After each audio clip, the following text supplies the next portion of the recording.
Good morning, students. In the last class, we have discussed about the PMMC instruments. There are three types of instruments. One is PMMC instruments, second one is MI instruments, and the third one is electrodynamometer type instruments. In that first one, PMMC instrument, we have studied in the last class. So PMMC means permanent magnet moving coil instrument. This is used to measure the only DC only. And second one is MI instrument, which is used to measure the both, which is used to measure only AC. And electrodynamometer type instrument is used to measure both AC and DC currents and voltages. In the PMMC instrument, we have seen the working principle. It works on the principle of Lorentz force. So whenever a current carrying conductor is placed in the magnetic field, it experiences a force, and because of that force the pointer starts deflecting, and the deflection is directly proportional to the amount of current. So there the scale is the linear. So theta is directly proportional to I and the scale is linear. So that is about the PMMC instrument. Now in the today's class we shall study about the MI instruments. MI means moving iron instruments. In these moving iron instruments there are two types of MI instruments. So these MI instruments are used for measurement of AC and DC, sometimes DC, but it is only preferred only for AC only. And the different types of moving iron instruments are attraction type and repulsion type. In that first one, attraction type, let us discuss about the attraction type. Attraction type MI instruments. So in this instrument, let us consider the construction. So in this construction, this is the coil. This is the coil which will be hollow cylinder. On that hollow cylinder, the coil is wound. Hollow cylinder will be there. On that hollow cylinder, the coil will be wound. So in that hollow cylinder, there will be magnetic flux passing. So in that hollow cylinder, there will be magnetic flux passing when it is energized. And here you can see this is the dumbbell shaped or oval shaped iron piece. Oval shaped iron piece. So what is the principle of iron piece? It always gets attracted towards the magnetic field, right? So whenever there is a magnet, then it will attract the iron piece. So here the principle at the name is attraction type MI instrument. So you are using the attraction type. So here there will be in the construction side it is the hollow cylinder. C is the hollow cylinder. On this hollow cylinder, this is the coil winding which is wound on the hollow cylinder. And nearby this hollow cylinder, you are placing a moving iron. Oval shaped moving iron is placed near the hollow cylinder. So this hollow cylinder, this iron piece will be this dumbbell iron piece will be moving, attracted or repelled like this. Like this, it will be moving, hanging. You can say that hanging. It will be hanging over the spindle. So this is the spindle here. On this spindle, this moving iron will be hanging. On this spindle, there is a pointer attached. This is a pointer attached. This pointer moves over the scale to show the reading. And here to the spindle only, you are providing an air chamber here. So air chamber is provided for air friction damping. So damping here is nothing but air friction damping, and you can use any type of controlling, either gravity control or spring control. So any type of controlling can be used here. And the damping here used is air friction damping. So this is the construction part. Now coming to the working principle. So whenever this instrument is placed in the circuit, then the current starts flowing in the coil. The current starts flowing in the coil. That means the coil will be energized. The coil will be energized. When the coil is energized, this behaves as a magnet, and the magnetic field will be flowing in between this hollow space. Here there will be magnetic field produced. So what happens whenever the magnetic field is produced, it will always try to attract the moving iron. So this iron piece will be attracted towards the moving iron. So whenever this is attracted, this gets moved. So whenever it is shifted, the pointer attached to the spindle gets shifted over the scale. It gets shifted over the scale and it will show the reading. So this is for AC. So this is for positive current. So whenever the current is reversed, the current direction is reversed, then what happens? The polarity of the magnetic field will be reversed. That's it. That means here, previously here it was N and here it was S. Now if the current is reversed, here it becomes N and this side it becomes S. But the magnetic field direction will be reversed. Magnetic field direction is reversed, but there is still magnetic field. So now also this iron piece gets to attracted towards this magnetic field. That means pointer will be moving in this direction only one direction. Even though the current direction is reversed, the pointer will not be reversed. It moves only in the one direction. So it can be used for AC as well as DC. It can be used for AC as well as DC. And here you need to explain, for any instrument you need to mention the what type of damping you are providing, what type of controlling you are providing. Here the controlling is either spring control or gravity control. You can use any of the controlling, and the damping here provided is air friction damping. So this is about the attraction type MI instrument. As the name itself, it indicates attraction type. That means this moving iron is attracted towards the magnetic field when the coil is energized. Okay, this is about attraction type MI instrument. Now second one is repulsion type instrument. So repulsion means, what is the meaning of repulsion? So whenever there are two like poles, what happens? Whenever there are two like poles, then what be two magnet fields, north and north, it always repel, and not unlike poles, that is north and south, will always attract. So here repulsion, you are using the repulsion type. That means two like poles are always repel. So that principle you are using it here in the repulsion type MI instrument. Now coming to the construction of repulsion type MI instrument. Here you can see this is the hollow cylinder. This is the hollow cylinder. On the hollow cylinder, you are winding the field coil. So coil is wound on the hollow cylinder. In that hollow cylinder, you can see here this is the spindle. This is the spindle. This is the spindle, and there are two vanes, two fixed, and here see this N and S. This is one fixed vane. Fixed means it is attached to the cylinder, cylindrical hollow cylinder, and the moving vane, this is attached to the spindle. So here this is the hollow cylinder. To the hollow cylinder, one vane is fixed, and this is the spindle. For this spindle, another vane is fixed. So the vane which is on the spindle is called moving vane, and the vane which is fixed to the cylindrical coil is called fixed vane. So here, and to this spindle the pointer is attached, and here this is the control spring. Hair springs you can use. This is to control torque, for controlling torque. So this is about the construction. So construction is clear. So here you are using a hollow cylinder. On that hollow cylinder, coil is wound. In that hollow cylinder, two vanes are there. One vane is fixed vane and other vane is moving vane, which is attached to the spindle. On the spindle, the pointer is attached. On the spindle, again controlling springs are also there. So here the controlling torque is provided by the springs, hair springs, and the damping can be provided by using the air friction damping. Okay, this is about the construction.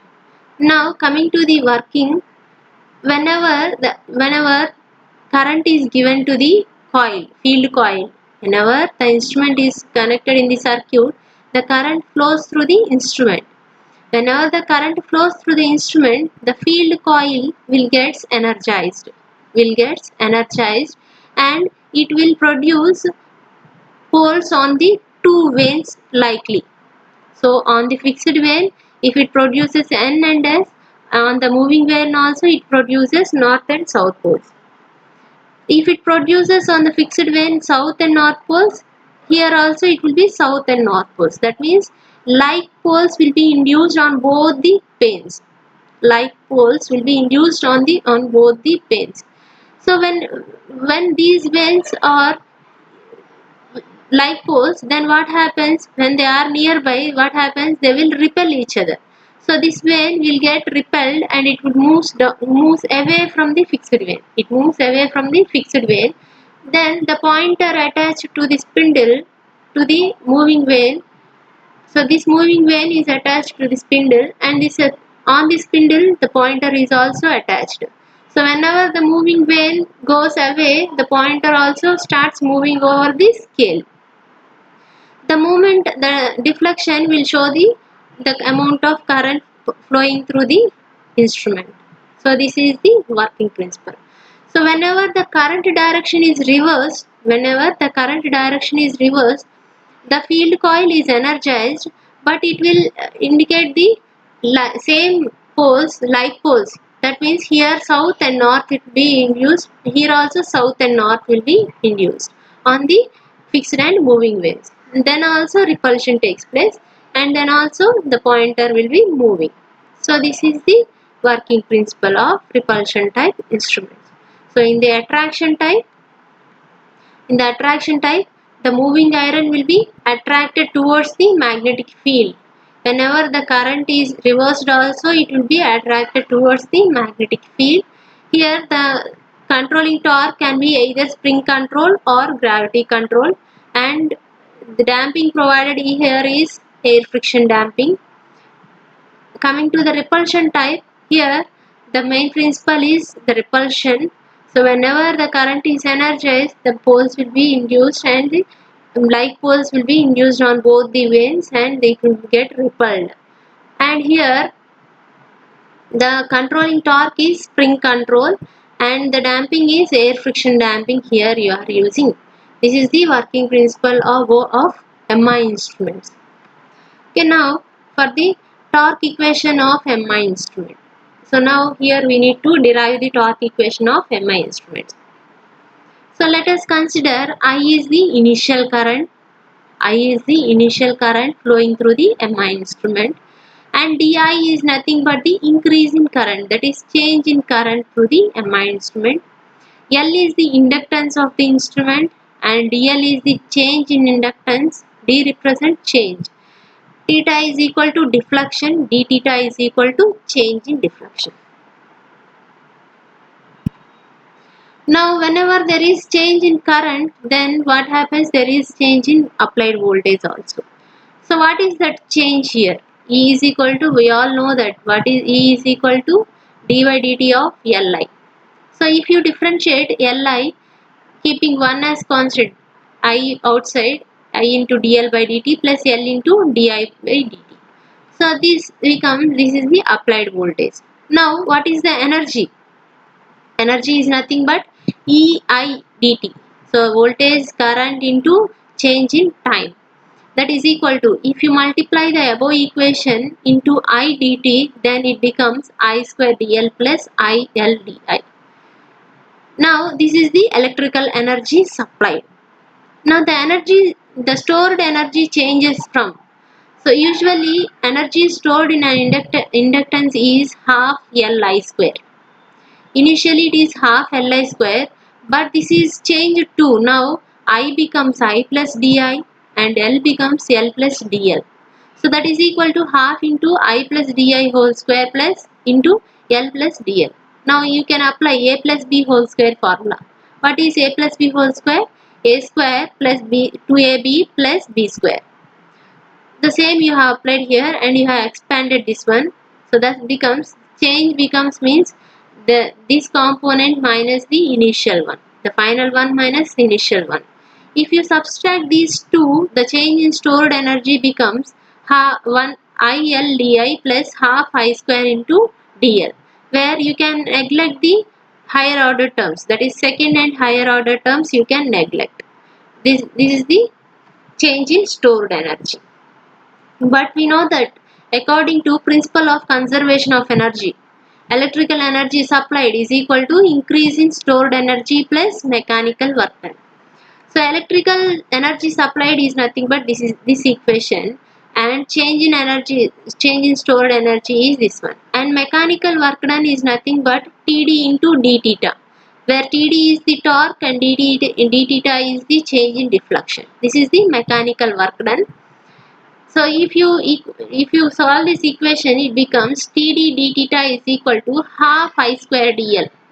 That becomes deflecting torque Td is equal to half I square dl by d theta. So this is the deflecting torque. And what about the controlling torque?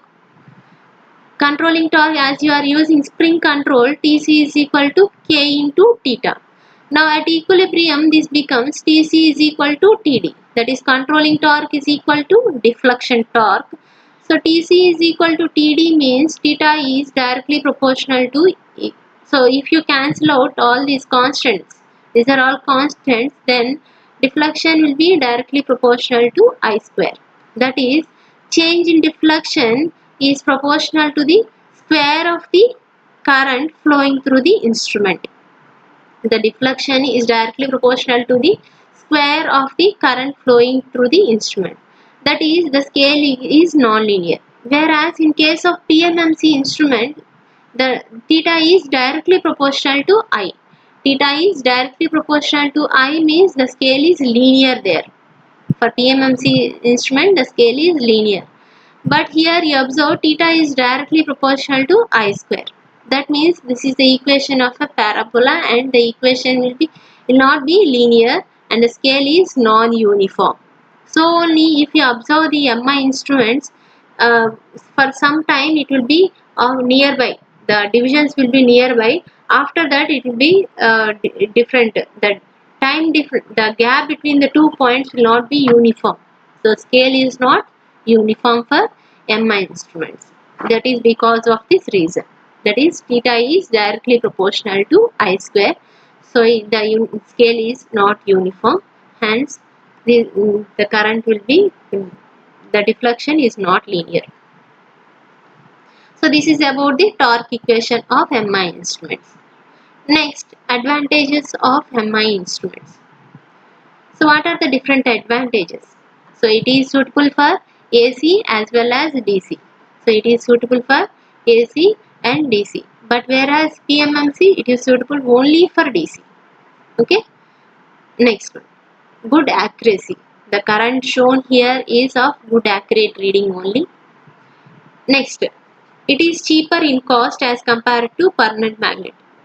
You might have noticed the disadvantage of PMMC instrument is it is costlier, whereas that disadvantage can be overcome by these MI instruments. It is cheaper in cost as compared to permanent magnet moving coil instruments. And the disadvantages here are, first one is power consumed by the instrument is high as compared to that of permanent magnet moving coil instruments. In case of permanent magnet moving coil instruments, the torque to weight ratio is high. The torque to weight ratio is high, hence the current required is less. As the current is less, automatically the losses becomes reduced for PMMC instrument. Whereas here for MI instruments, the current required is high. As the current required is high, the power consumed by the instrument is also high. That is one disadvantage here. And the scale is non-uniform because theta is directly proportional to I square. So the scale, it is not linear, and scale is not uniform. So these two are the disadvantages. So this is about the MI instruments. In the next class, we shall discuss about the range extension of meters. That is, range extension of voltmeter and ammeter. So what is in the previous class I have discussed what is the difference between ammeter and voltmeter. Both are, how can you convert an ammeter into voltmeter? by connecting a high resistance in series with the ammeter, you can convert an ammeter to voltmeter. So now here, like in the next class, we shall discuss how this ammeter can be extended. The range can be extended. Suppose 0 to 2 amperes can be extended to 0 to 10 amperes, or 0 to 100 volts can be extended to 0 to 300 volts voltmeter. So how this can be done? This we can study in the next class. Okay, thank you.